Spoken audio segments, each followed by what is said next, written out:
I knew a little bit about Tibbett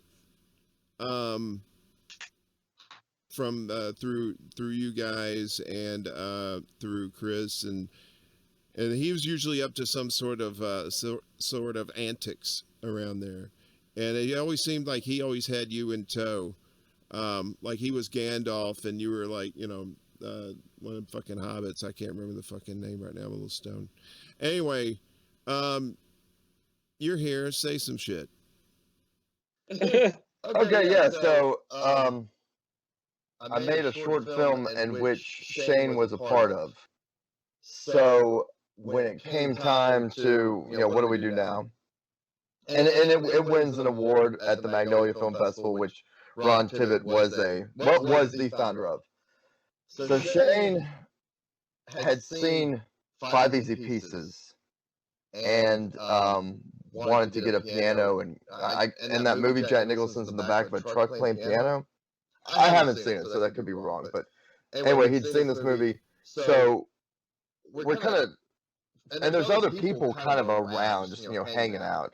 We go to Palmer Home thrift store to buy a piano, put that sucker in the back of his truck, and we end up at Alex Barton, the Mohawk guy from Citizen Shane, and out at his folks' place so we can shoot the piano. So that's what you're seeing at the beginning of the film, is kind of this surrealistic, I don't know, like one of the first things when I went to Shane's house was I saw he had, like, you know, the VHS tapes that Thor's talking about, but he had like Kenneth Anger and Louis Buñuel and all this really awesome avant-garde stuff. So we were trying to do something like that. We had no script, but Shane is a fascinating visual, and so anyway, he's shooting these pigs off of a piano. So somewhere in all this just chaos, Ron Tibbett is like, Shane would make a really good subject for a documentary. That's what you should be doing. You know, hello, McFly! It was very that. And at some point, I think Ron just thought, wait a minute. No, that's a terrible idea. Alex shouldn't do that. So Citizen Shane became this project that Ron was doing. I think he had probably been really craving a way to express himself after, you know, he had his stuff that he did. He wasn't like he wasn't creating and doing things, but he was also helping people with the film festival. It was a really great thing. I mean, folks would come from all over the country and the world, because over the years the reputation just grew that the mag really treated filmmakers well, if you know, if they would come and everything. So Ron's a great guy. And it's weird too, because I think that Chris White guy is turning into Ron. So wait a minute. So that's kind of.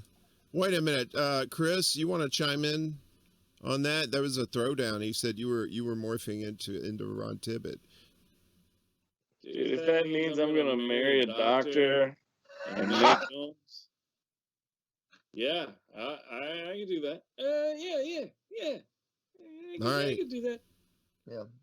Right. And to be fair, watch out for those red Corvettes. That's all I'm saying, Chris. That's all I'm saying. I mean, so, Ron was a handsome fella. Ron, you know, I kind of got. I mean, the goat. I like since I've gone all gray in my beard now. I've kind of doing the homage to Ron. Inadvertently, I just don't have the cool hair that he had, you know, but other than that, I think I'm good. No, but I like it. Oh, thanks. But I didn't get to hang out with Ron like you guys did. I knew he was kind of eclectic, you know, that he liked thinking outside the box. What was some of the,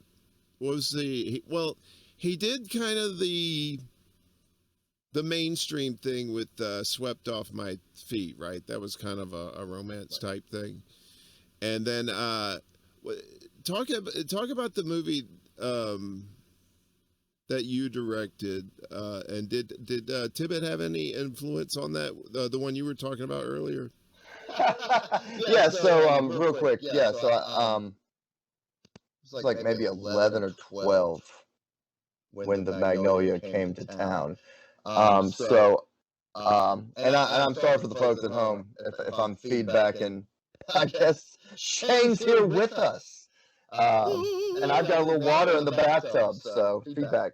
So yeah, I like Ron was like a mentor. So and yes, it's kind of you to say that he like had me in tow because it was more like I was up his butt. Ron was like the reluctant mentor, but he was a really good guy. You know, he was a good guy. I think he was mentoring me more because he, you know, is a good person, not so much that he was like, yeah, this is great. I'm an older man, and here's a child that wants to be around me all the time. So basically, Cookie Jar, the film we made, that was the first time I brought Ron a script, and he didn't just like throw it against the wall and, you know, not like he was mean. He's the kind of guy I would run home and like, okay, either like work on that script, implement his ideas, or completely start over. So Cookie Jar was the first script that I brought to Ron, and he was like, yeah, kid, make this movie.